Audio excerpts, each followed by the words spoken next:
episode of Youth Baseball Midwest. I know it's been a while, but here we are. In this episode, we're going to be visiting the Bud Dome down in South County with the St. Louis Bears organization. Rob Floyd and his group down there. Great time, great people. Had a great time talking with the staff down there, just checking out in general the program and how they work down there. So I'm sure you're going to enjoy this. Always, we're going to be talking about Game 7 baseball. Great sponsors. Dave and Dave do a great job. Fall ball in full swing. Make sure you get in your swings. It's going to get real cold real soon, so you don't want to be stuck out in the cold trying to swing the bat. So get them in while it's still hot. The fall hasn't quite fallen yet, right? We got Tennessee, St. Louis still working fall ball, so hey, man, we'll be checking that out as well. Also, a little bit of extra news coming up in that as well. So one other thing, though, one of our sponsors love to show a little bit of what they can do for you. Dr. Liz Crumbaugh over at Live Well Chiropractic in St. Charles. We got a little social bite here for you. Want you to check it out.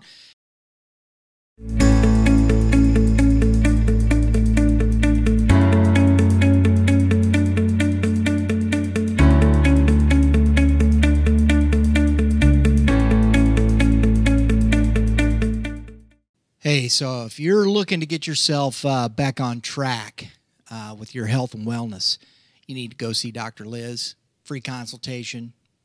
Take care of you. She'll listen to you. Great person, great lady. Thank you, Dr. Liz, for being part of the show. We do appreciate it. So without further ado, let's get down to the Bud Dome and let's check out what's going on there. We're going to first talk with some team moms. So always love to get the perspective of the team moms. I think it's great. They do a lot for the coaches, the organization. It's just a great place to start. So here we go. Hey everyone, we're here at the Bud Dome with the St. Louis Bears organization, and I've got three lovely ladies, moms of ball players in the Bears organizations. And ladies, if you could real quick, introduce yourselves to the audience. Sure. I'm Amanda Pocious, and I'm a mom of a 15U player. I'm Leslie Jones, and I have a 13U player. And I'm Sheila Nolan, and I have a 17U player. All right, ladies, so how long has your sons been in the organization? John's been playing with the Bears since 10U, fall ball 10U, so this is our 6th year. Oh, wow. And mine's been there since 9U, I think. 9U? Yeah. Wow. And we just came along last summer, actually. So last summer. Last summer. Yeah. So we got a pretty good range here to talk Yeah. from. That's good. That's always nice.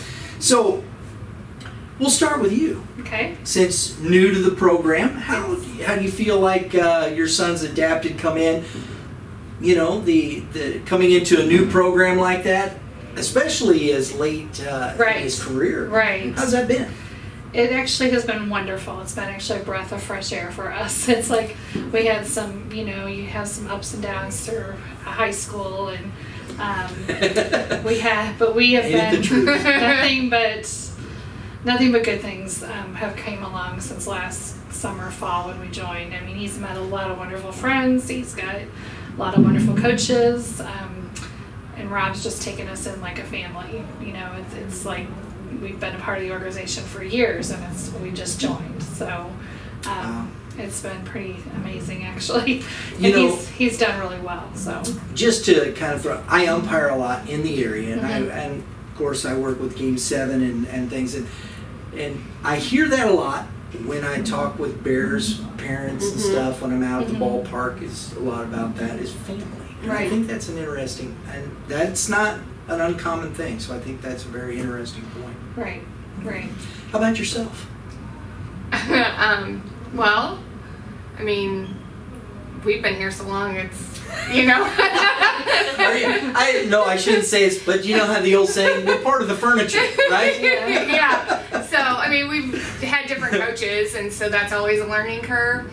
But, I can't say that we've had terrible experiences. I mean, we've had difference, personality-wise, but we always have worked through everything, and everything's turned out great. So, no matter what, my son's always having fun and he's always learning, and so he's really enjoyed his experience. So now you're at 15U stage, and you've had different coaches at every level. Is that the way it works? Not always. Not always. It just depends. Yeah. It just depends. Yeah. So how's the experience been for you? Well, it's been great. We were only John started in 10U, so he only had one club baseball experience before, and it was really short. It was just one season, and that team disbanded, and we didn't know where to go. And it was actually right when the Bears were starting. So so Rob was part of the team we left, and invited my husband to be a coach for 10U. So my husband's been part of the coaching staff for the 6 years, as well as my son participating, and it's been really cool to see them both, their relationship and how they've learned to be a coach and a son, and so it's been a really nice experience. This past about a year and a half now, he's moved up to a level where my husband's not the head coach anymore. So that's even better, because now my husband can just enjoy watching him play. I mean, he's still on the field, but he doesn't have the pressure of the discipline and being the lead discipline, I guess, from a coach perspective. That's always kind of nice. Yeah. As you're finishing that, just kind of be a dad. Yeah. Instead of just saying, I got a coach. Yeah. It's been great too, because I think having my husband there for my son just made him appreciate the game a little bit even more. So let me ask you, ladies, we're in the Bud Dome, and I've walked through this facility. It's pretty impressive. Yeah. How is it for you ladies? The experience of, you're here a lot through the summer, the fall, and whatnot. Tell us a little bit about how the Bud Dome works, and the facility itself for training. I think it's great. I mean, there are really no convenient spots from a location perspective, it seems to me. When you have a club the size of the Bears, I don't think there's any location where it's going to be convenient for everybody. You're going to drive. Yeah. So, but I do like that I don't have to get on the highway. It's about a 20-25 minute drive for us. And when I'm here, I love the Turfside Cafe. It's fantastic. And my daughter used to play volleyball for Tessel that also practices here. So it was kind of a win-win for my family. Very good.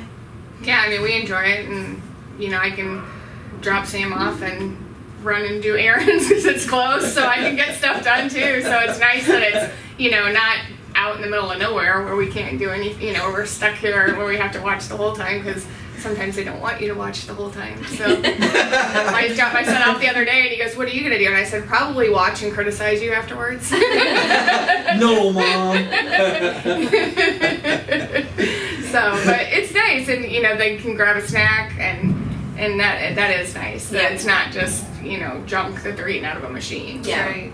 Yeah. How about yourself, coming in just from been in different places, right? Well, there's a couple of great things about it. We live just right across the river in Illinois side, so coming over here is actually just really a short drive for us. It's still really 20 or 25 minutes so from Waterloo.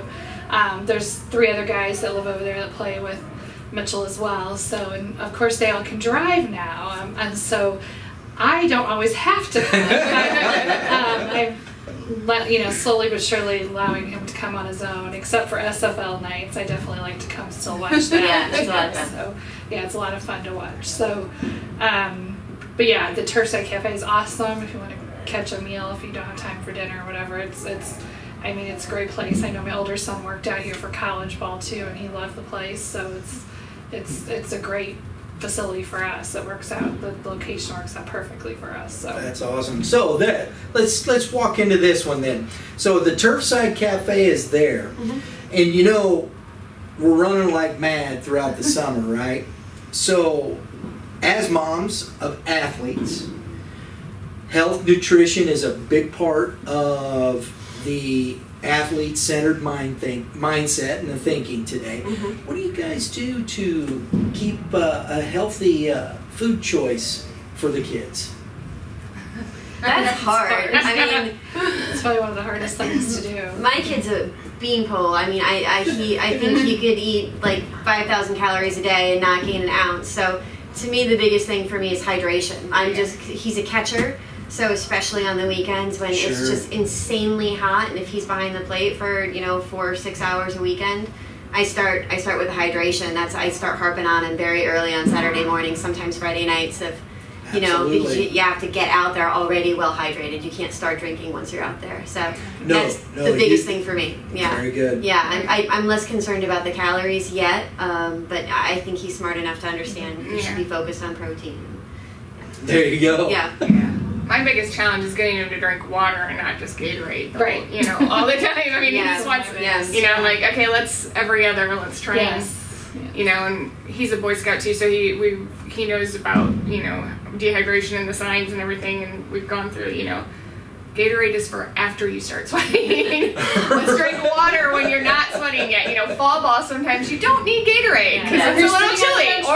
Or like this year, spring, we didn't need Gatorade for quite a while. Yeah. So it was chilly, but yeah. So just drink water. Yeah. And trying to get them some fruit and stuff just that they can snack on during the day when they're there all day too. So they're not just eating pretzels and rather than the nachos and the cheese fries. Yes. Because Ellisville has some awesome cheese fries. Oh my goodness. The concessions at Ellisville cannot be beat. Yeah, they have a great concession. I don't know. Pacific has some pretty good concessions, but we don't play there very often. But they have a great barbecue. You know, really? Yeah. Oh, okay. Oh, we'll have to maybe get out to Pacific and check out the concessions. There you go. Yeah.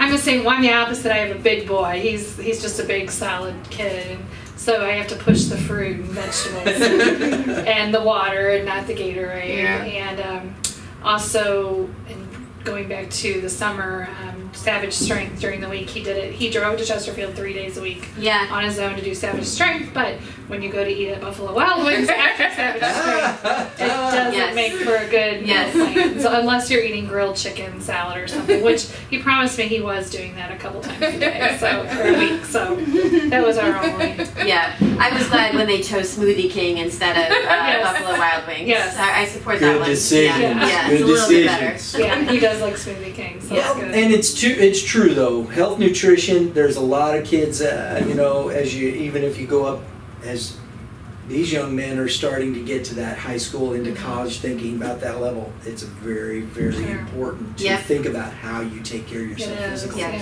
Because mom won't be there in college, right? Yeah. That's the way it works. We won't. No,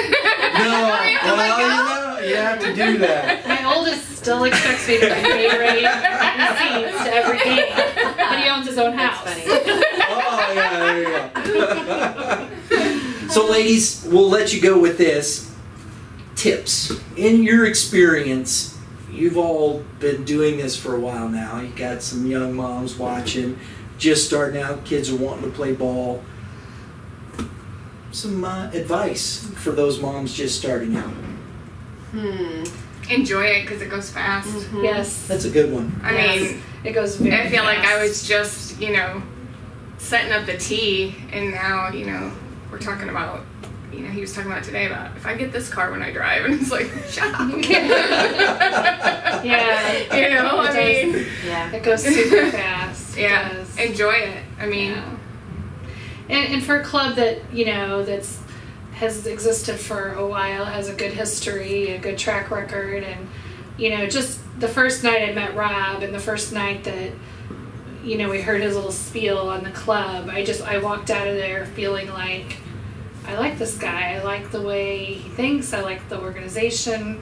I haven't heard that across the board and my sons played for a long time, you know, they're older now, so I've played in a lot of different organizations. I felt very comfortable leaving that meeting, and Mitchell did as well, and he, that's why he decided to come on, you know, with this organization, and very professional, very respectful. The kids have a lot of respect for the coaches, so it works both ways. I've just seen that across the board, and what I love about it is how the older guys hang out with the younger guys, and vice versa. The younger guys look up to the older guys, and they have so much fun doing that SFL, and I think the older guys really enjoy that. You know, those younger guys looking up at them. So they don't separate them. Right. It's fun. It's all together. Interesting. Yeah. I would add to that. Just to the moms and probably to the dads too. Just chill out. Just chill out. Remember that you're there for your child. And it's his experience. It's our experience too, but number one, it's their experience, and you know, we just get to be along for the ride. But don't worry, don't stress about playtime. Don't worry about batting order. Don't worry about the batting average. Just go and support your child and have fun. Because, yeah, it goes way too fast. And one thing, just to add, you know, the Bears do is we don't just encourage our own kids. I mean, can't tell you how many games I've been at where, you know, a kid on the other team has caught a ball that was amazing, and the coaches on our team are like, "Hey, you're yelling left at the other field, great catch!" Yes, yeah. I mean, you got to remember they're just kids, and you know they're all amazing, and you know, it's hard when you play some of the teams we play. They're so hard on the kids, and we're so used to the coaches being so encouraging most of the time, and it's you know, sometimes you want to be encouraging to the other team just because you feel like, man, this kid's really getting, you know. So you're kind of like pulling for them sometimes, but so it's, you know, just remember they're kids. And there's no perfect club, but you can have a ton of fun. You know, you don't have to take every moment so seriously. And I've seen, just last week in Ellisville, our older guys were done playing. They went over to watch the 10U, 13U team play, sat in their dugout with them. Yep. You know, and just ate their lunch and watched them play. Yeah. I thought that was so cool. And the kids loved it. Bears night at the Cardinals game, like all the kids were sitting together. It wasn't like this team sat here and this team sat here at these ages, you know, like everybody sat together. And, That's awesome. Yeah, it's really awesome. neat. That's really It's a great awesome. community. Yeah, it is. Ladies, I want to say thank you for your time. It was very, very educational, informative, and a lot of fun. I do appreciate it. I do appreciate it very much. Yeah. St. Louis Bears team moms. Go Thank you very much. Go Bears! Go Bears. Let's get one in here. Ready? On 3, 1, 2, 3. Bears! Go Bears! We'll see you again. Hope you enjoyed that segment with the team moms. We'll get back out to the Bud Dome here in a minute, but hey, Game 7, back in fall swing, Tennessee, St. Louis. If you have not got registered, get in, get it done. Take a look.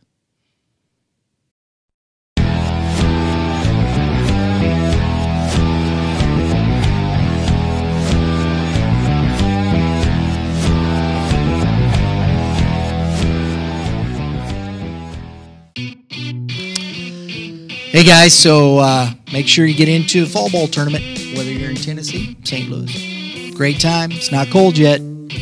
Also, some big news. Cincinnati, Ohio, MVP Ballpark will be hosting Game 7 tournaments down there in Cincinnati. So if you're looking for a place to travel, great competition, and also knowing that you're going to get a great experience because, hey, Game 7 baseball, they do it right. So check them out.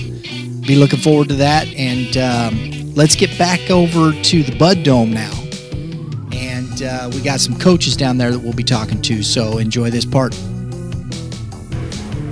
Hey, we're here again at the Bud Dome, St. Louis Bears. We got a couple of gentlemen joining us here that are coaches and in the program. And gentlemen, could you just take a moment and introduce yourself? I'm Rob Floyd. My name is Mark Cooper. And the teams you coach? I coach the high select 15 and 13U teams. I coach the varsity level 16U and 18U teams. Excellent. Well, gentlemen,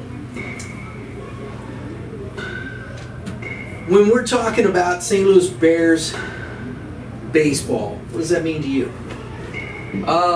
It's pretty much like an aggressive approach to baseball. We call it running a baseball practice, kind of like a football practice, like being intense, having fun, more than just the traditional, slow, mechanical baseball kind of practice, the stereotypical kind of like that. It's more intense and fun like that. Yeah, I'd say hard work, high intensity, high reps is kind of what we do. We focus on getting as many reps as we can throughout a practice with as much intensity as we can so that the game speed slows down for kids. That makes sense. That makes sense. And I noticed you were out with the kids in the hitting cage, and you were using a tool. Can you explain that tool? Yeah, we have a tool here called Hit Tracks. And what Hit Tracks does is, as we're throwing to kids, it tracks several different things, but the things that we focus on are launch angle and exit velocity. And you hear a lot about it now in Major League Baseball, launch angle, exit velocity. And it's pretty scientific that on most fields we play on, if our kids can hit the ball between 80 and 85 miles an hour and at a launch angle of about 30 degrees, it's going to leave pretty well every park that we play on. So that's kind of what we do. Instead of the old school choke up, try to slap a ball the other way. We teach our kids to dig in and try to hit a ball over a fence. Okay. Well, that's where it's at in the major leagues today, right? Absolutely. So I mean, I believe Rob sent out a stat the other day. We've hit 576 home runs as an organization. Right? I think that's what it was. Yeah, 576 in the last 28 months. Yeah. So. My goodness. Now, let me ask you guys a question. Just curious. Sure. Just as a, we're talking program. Do you think that does take away from batting average, or are your kids still hitting pretty good as far as average is concerned? I think if you look at stats, especially nowadays with more analytics, batting average is one of those old school stats. It's basically batting average decides whether or not you were successful or not in the old school terms. Right. No, nowadays we preach a little bit more quality at bats. Hit the ball hard. Hit a ball hard. We had a kid the other day hit 4 balls hard in a game, didn't get a single base hit. Weakest ball he hit, he's standing on first base, and that's the way the game goes. So yes, that's again, baseball. Yes. By old school baseball metrics, that kid's only successful 1 out of 5 times. Right. In our situation, we consider him successful 5 out of 5 times because he hit 4 balls hard and got a base hit. So that's 5 out of 5 successes. And I understand where you're going, because I think it's difficult, and you could. Being a young, you probably you haven't been playing out of playing too long, have you? No.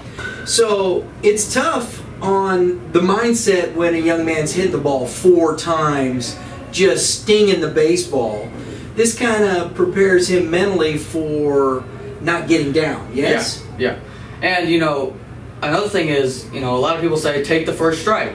Well, we preach to swing the first strike if you like it and hit it hard. And some people say with 2 strikes, choke up and just try to put it in play. But, we say with 2 strikes, try to drive it. So that gives us 3 chances to hit the ball hard rather than, taking the first strike and trying to hit the last strike, just put it in play. That only gives you 1 chance. So we have 3 chances to hit the ball hard. And I think that contributes to having, still keeping our batting averages high and adding doubles and home runs and stuff like that. Outstanding. Yeah, I mean, every pitching coach everywhere, including what we do here, we talk about getting ahead of hitters.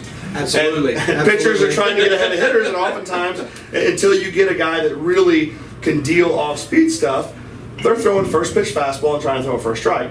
So to us, it doesn't make sense to let potentially the best pitch you see go by. Let's get in there and hit it as hard as we can. I mean, I understand, and I think that's a philosophy. You're looking at as an organization. What do you guys do? What do you teach? How do you go? And that's basically what we're looking for, just to see who are the St. Louis Bears, what are they about, and what do you guys do? Now, that's hitting, pitching-wise. Do you have similar tools for the pitchers as well? Pitching-wise, we preach throwing strikes because we train a lot defensively. So we want our defense to work. Throw strikes, throw a lot of off-speed stuff, and get hitters out that way rather than trying to blow it by them with 90-mile-an-hour fastballs. Yeah, I mean, velocity is one of those things that you're kind of born with. I mean, you can't take a kid that throws 70 and teach him how to throw 95. You might be able to, through some work, teach him how to throw 75 or 80. So the velocity thing is more and more in vogue now. But again, hitters are trying to hit velocity. So we teach our hitters, or teach our pitchers, the best way to get a hitter out is to change speeds, change locations, and keep them off balance. So we teach, again, kids as young as 9, 10 years old, we're teaching them how to throw fastball, changeup, how to hit locations, how to hit spots, so that they can be more successful. And like Robbie said, we're pitching to contact. You see guys in the major leagues all the time, through 6 innings, they've thrown 110 pitches. That's not very efficient. I had a kid on my 18U team the other day through a complete game, 6 innings, a game ended in 6 innings, we lost 2-1, he threw it on 70 pitches. I mean, that is efficiency. The less time he can be out there throwing pitches, the more valuable that arm is. Yeah, and that's true. It's funny, I was talking with a high school coach. He was talking to some professional scouts, and they were talking about kids up in the northern area and whatnot. They prize, or they look more at pitchers up in those areas. Mm-hmm. And he was kind of surprised by that, and he said, well, what? And it dawned on me, the answer was pretty obvious once he heard it. It was, they don't throw as many innings. They're not playing as early and as late because of weather and things like that. So I think that's a real thing. How many innings is on that arm? How many pitches are on that arm? Sure.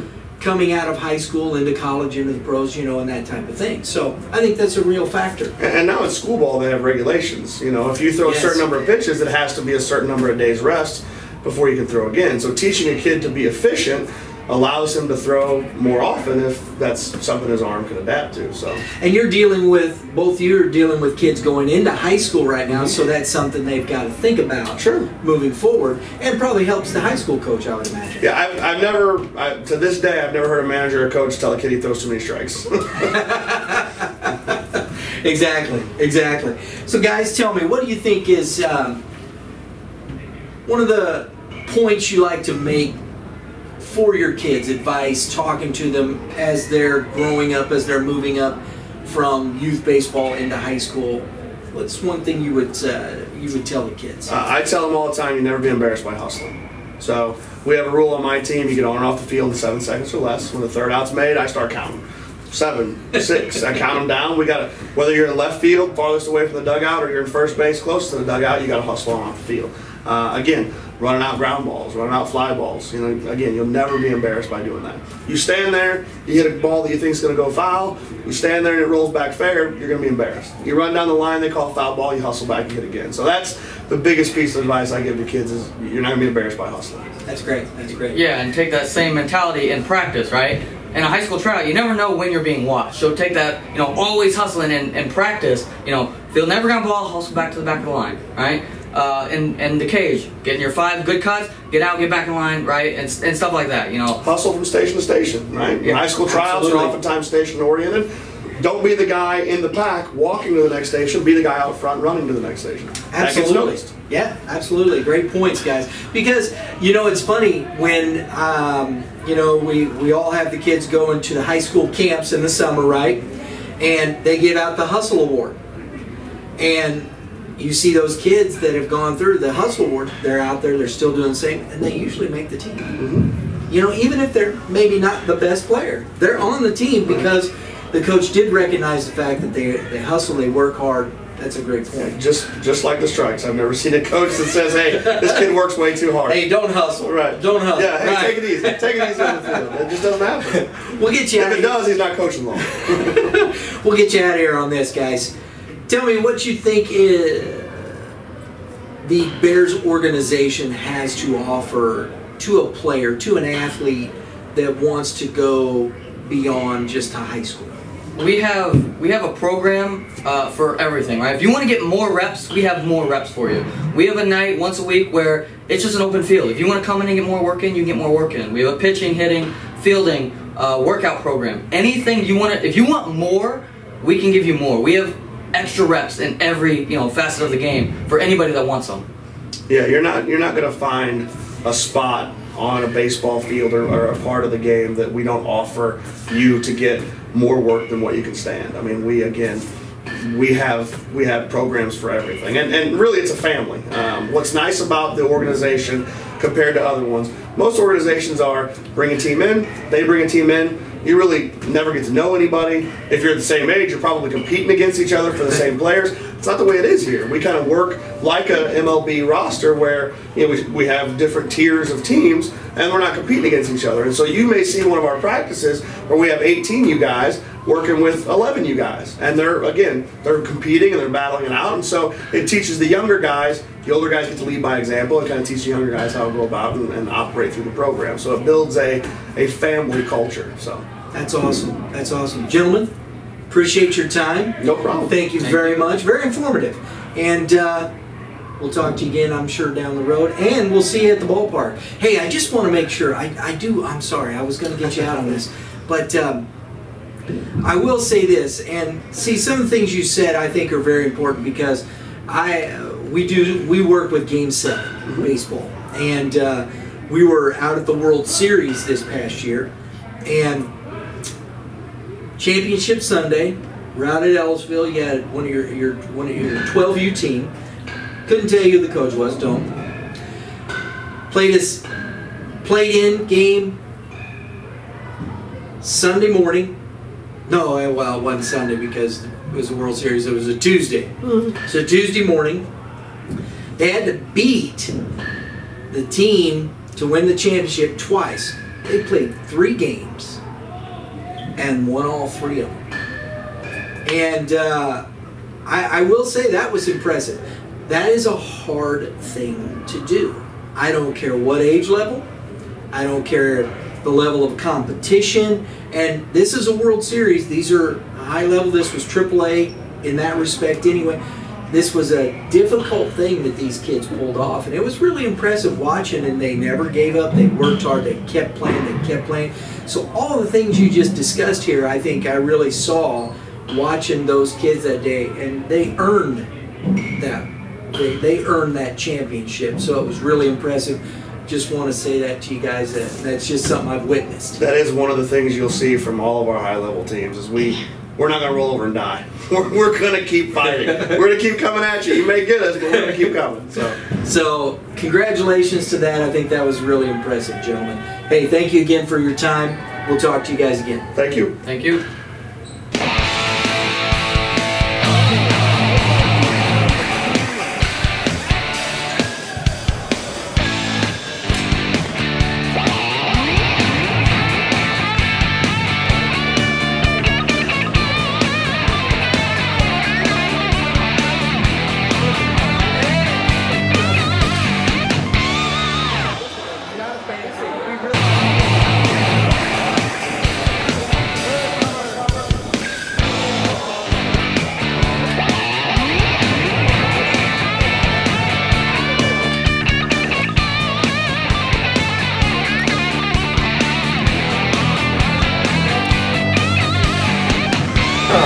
What age group are you? 15U. 15U. Who's your coach? Rob Floyd. No way! Yeah. All right, all right. Hey, do you like Coach Floyd? Ah, of course you do. Hey, guys. Get in here. Get in here, Breck. Come on, Breck. He's leaving. Socially awkward. So you guys up here how many times a week working out? 8. I'm here like 8 days a week. I'm here like 4. Then we have terms of 3 or 4. So, how was you guys' season this last year? Good? It's good. Kicked butt? Super dude. 15U, you guys are going in high school, right? Yeah. Put the SmackDown now. I'm starting. You're a sophomore? Alright. Okay. So guys, tell me how long y'all been with the program? This is my 3 years. This is my 3rd year. A month and a half. Since it started. Since it started? Yeah. Feel like you guys are better prepared for high school ball? Yeah. Very good. Where y'all going to school? Eureka? Bronx High School. Seckman High School. This man? Rich boy. Seckman? Fox, okay. Oh yeah, South County. We both go to Eureka. Man, that's a long drive. Yeah, it's like 35 minutes. It's not too bad, right? I live right in Eureka. I live like 5 minutes. Okay. What? All right. We go to Eureka. So you guys getting ready to take the field here, working out? Yep. Yeah. Very good, very good. All right. Okay. Well, hey guys, thanks for the time. Yep. Good luck to you in high school next freshman ball, man. Right? You guys ready for it? Yeah. Making varsity freshman year. Yeah? Because Clayton sucks. Because who? What? Hey, it's varsity. It's varsity. You going to Washington? Clayton. Clayton. Okay. All right. Well, hey guys, good luck to you. Thanks for the time. Thank you. Hey, we really enjoyed talking to those coaches, and they got some really cool stuff down there, some tools that really helps the players understand and know what they're trying to accomplish. So I think that's a great thing, as you saw there in that segment and talking with the coaches there. So I think that's a great thing. We'll get back down to the Bud Dome just here in a second, but also another sponsor for our program, the tax office. Hey, if you're looking for help for your business, accounting, payroll, tax preparation, whatever the case may be, the tax office is the one place you can get that professional service and consulting so that you can focus on your business and your business needs. So check this out real quick. Take a look. You can also go to our website, Red Earth Prod.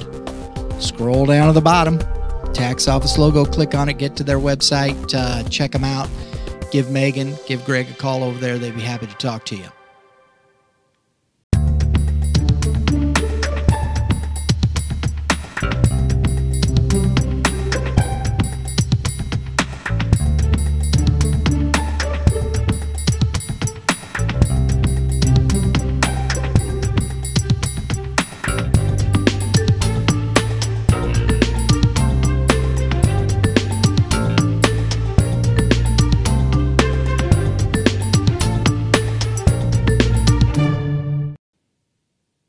All right, guys, let's get back down and talk with Rob Floyd, the director of the St. Louis Bears organization. Had a great conversation with him, and we hope you enjoy it. Hey, everybody. We're here at the Bud Dome with St. Louis Bears director, Rob Floyd. Rob, thanks for joining us today. Appreciate you allowing us to come and take a look around. Hey, thanks for coming out here. We enjoy it. It's a lot of fun. So, and you know, just as we were out, you know, looking and shooting and seeing all the kids working out and whatnot, Yeah. I do want to say there was a lot of interesting things I saw that your coaches were doing, and we'll talk a little bit about that as we get in. Some of the tools you use to help with these kids getting better, I think is very interesting. Absolutely. Very interesting. Yeah, definitely. So tell me, why'd you start a club? You know, I don't think we, it's funny because I don't think you necessarily intend to start a big baseball club. Right. I think, you know, a lot of parents will sit there and we'll see something and say, hey, I think I can do that better. I think we can do this better, do that better. And I've always kind of thought like that. And then, you know, and I'll tell somebody who kind of says that about me, hey, man, you're welcome to try too. Sure. You bet. You bet. And so, you know, we started with one team. And just kind of did things differently. When I watch baseball, some of the boringest practices I think are baseball practices. Baseball practice have a tendency to be very slow paced. Nobody really seems to be doing anything. So you know, my thought was let's run a very up tempo practice. Let's hit a ton of ground balls. Hit them really hard. Let's throw really hard in the cage. But we kind of started running our baseball practices like a football practice. A lot of energy, a lot of reps, a lot of movement, and I think the philosophy behind it was, if I can make baseball practice fast, it makes the game slow. And I think one of the best gifts I can do for players is slow the game down for them a little bit. Yeah, because you hear that talked about at when a player goes to every level. Yeah.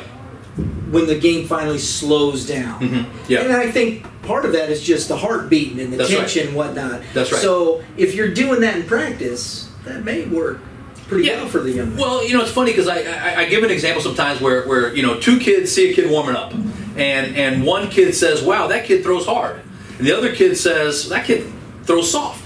Well, how can two different people have two different complete perspectives on a pitcher? And a lot of it comes down to what kind of speed does that batter see in practice. So if I throw really hard in practice, especially to a 9 or 10 or 11 or 12U player, if I throw really hard to them in practice, it makes every pitcher they're going to see during the game seem slow. And I think that gives us an advantage whenever our batters look at hitters and say, hey, that guy throws slow. Yeah. So that's kind of a philosophy you've engaged with in the program. How do you feel that that's working so far? I think it's worked great. I mean, I think that we've, you know, it's funny because when you start a new team or you start a new club, you're not going to get the good players. So, you know, our philosophy kind of going is we know we're going to have the inferior players starting a new team, starting a new club. So let's kind of teach them and coach them differently than how other, you know, we can't just rely on talent. We're not going to have any talent. So, you know, we have to rely on other things other than talent. So I think it was trying to kind of changing our perspective. You know, same thing, hitting them really hard ground balls. I mean, sometimes I will hit a ground ball to our players as hard as I can in practice. I mean, absolutely as hard as I can. And they get used to it, and then what happens is they get in a game, and a hard ground ball in a game is nothing like what they saw in practice. So, you know, that helped us. So it's definitely helped giving us a perspective, and again, kind of changing our perspective, understand that we're going to have inferior players. I think that's helped us to be able to compete. And, you know, so when you're looking at players, and I think you've said this before, what are you looking for in a player when they come in and they're trying out and whatnot? Yeah. What are you looking for? Well, it's funny because I think, you know, what I look for in a player is not what most clubs look for in a player. I think a lot of clubs are looking for a polished player, somebody who's already good. And my whole thought is, if you come to be good, what do you need me for? So I'm looking for the unpolished player. I'm looking for the diamond in the rough. What I want in a player is, I want a player that's willing to run through a wall. You know, I talk about, you know, defensively, you got a pitcher, you got a catcher, you got 7 guys in the field. I want 7 guys that are willing to throw their bodies in front of the ball to help the team. If you give me a team of 7 guys in the field and a catcher, same thing, and these players are willing to throw themselves in front of the ball for the good of the team, you're going to have a good baseball team. So we're not looking for the polished player. You know, I mean, be honest, we're not looking for that player. We're looking for the guy that's, again, willing to run through a wall, the guy that's a diamond in the rough, the guy that maybe hasn't been discovered yet. I think those players fit in better into our system. And what happens is they have a lot of success with us, and I think they're more loyal to our program because of that. Do you think that really sets you apart from the other organizations in the area? No doubt it does, because I'm not afraid to train a player. I'm not afraid to develop a player. You know, I think what happens, there's only so many really good players, and that's at all ages. So, you know, what happens is if you're a really good player, you can kind of sit back and pick and choose. Do I want to go to this club? I want to go to that club. Well, what are they offering me? Well, am I going to be the starting shortstop here? What are they going to do for me? And I take myself out of that debate. I have no interest in you, okay? I want the kid that's humble. I want the next superstar. So I think not being afraid, knowing that we're good at developing players, right, knowing that we're good at training players, know that we know that's the skill set. To me, I'd rather be the club that's known for developing the players than the club that's known for recruiting the best players. Because eventually, we will develop the best players. That's what's going to happen. And we see that year in, year out. You know, back in 2012, 2013, the skill set of the player walking through the door was down here. Where in 2017, 2018, the skill set of the players coming through the door is up here. But we're still getting that same push of really developing players. Right. So that's what we're good at. So do you think... is it helping you bring in younger players at this point? Because how long has your organization been here now? 2012 was our first year. 2012, mm-hmm. So 6 years. Yeah. So are you seeing a lot of those younger players kind of matriculate to you guys, and you're getting that ability to bring them along in your program?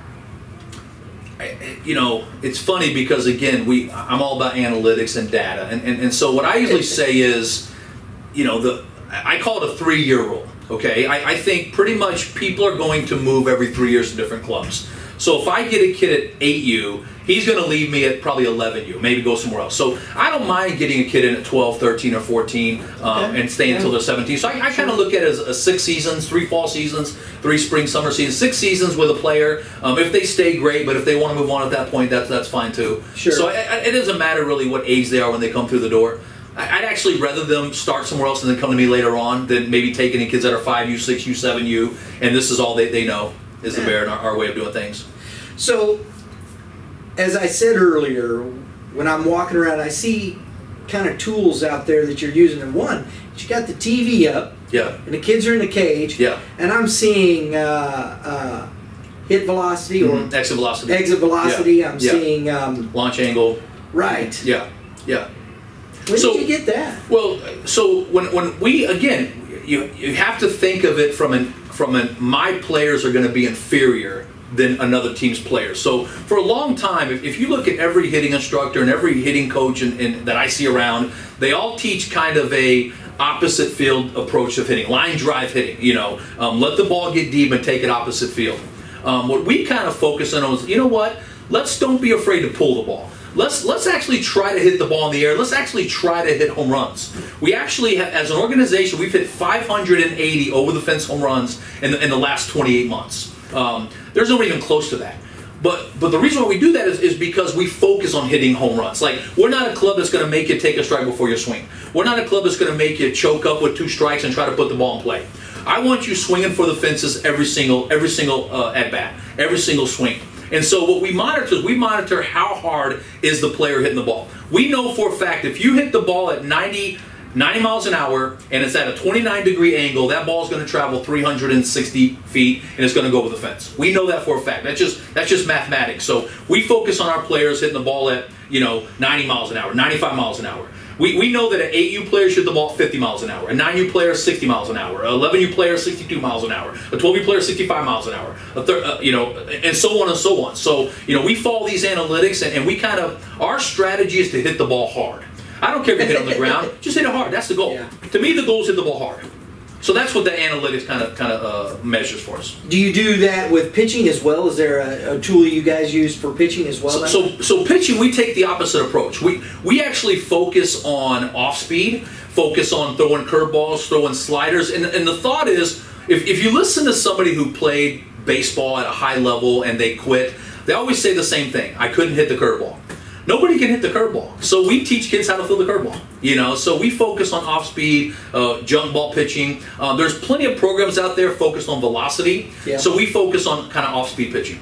Okay. And that's the way to get out a kid that's looking for a fastball, is to throw an off-speed at him. So we do have a different... Our thought has always been, if everybody's doing that, we're going to do this over here. Interesting. So it's a little different. Yeah. Yeah. I understand. Yeah. So I want to ask you, because we, as we were walking around, I mean, man, there's a ton of kids in there still working out. Yeah. This is football season. Yeah. How much fall ball you guys play? We play a lot of fall ball. I think it's funny because St. Louis is changing. 3 or 4 years ago, it's hard to find anybody really doing fall ball tournaments. Now, all 4 of the major tournament groups are doing fall ball tournaments. We actually started playing fall ball the first week of August, and we're going to play all the way to the 3rd week of October. Our goal is we're going to play as long as we can. I think the advantage that Texas has over us, and Florida and California and some of the Caribbean countries out there, is that they can play ball year-round. And if we're only playing baseball April, May, and June, here, we're at a big-time disadvantage. So the great thing in the last 5 years, we've seen buildings like this pop up. This is a climate-controlled facility. We can practice all year, and we practice all year round. Thanks to good tournament groups like Game 7, we're able to play tournaments all year round. So hey, you know what? Yeah, there's plenty of kids playing football, and there's plenty of kids playing other sports, but there's a big market of kids that just want to play baseball. You hear people say, well, when I was a kid, we played football in the fall, we played basketball in the winter. We played a lot of different sports. Well, there was no baseball year round. Right. You couldn't play basketball year round 20 years ago. You can do it now. So we're not encouraging anybody to only play baseball year round, but we're not discouraging anybody either. And so there's a lot of kids wanting to play baseball, and we're gonna. I love it. I mean, I think we should. It's going to be cold before we know it. It's going to be cold, and it's going to be. You can't get out there and play. So as long as we can get out there and play, we're gonna try to play baseball. We've played in the snow before. I mean, it's been that cold, and it's been falling, and we've played it. Hey, you know what? I think that's it's Missouri. Well, they say a smooth sea never made a skillful sailor. So playing in the cold does make. I think that the way we train, I kind of feel like we're good at playing in cold weather because we train really hard. But yeah, I think that's hey, they just want to play. They just want to play. Absolutely. Well, hey, man, I appreciate your time. Yeah. And one last thought that I would like to say, it's been a pleasure walking around and listening to everybody talk. All the folks have been really nice, coaches, the interviews with the families and whatnot. Yeah. And that was one of the things that I think is very interesting, is everybody talked about family. That was a big word. Yeah. So your thoughts on that? It's funny because I think that I think sometimes what unites us is we share a common desire. I have 3 sons, all play baseball. My oldest son just graduated high school,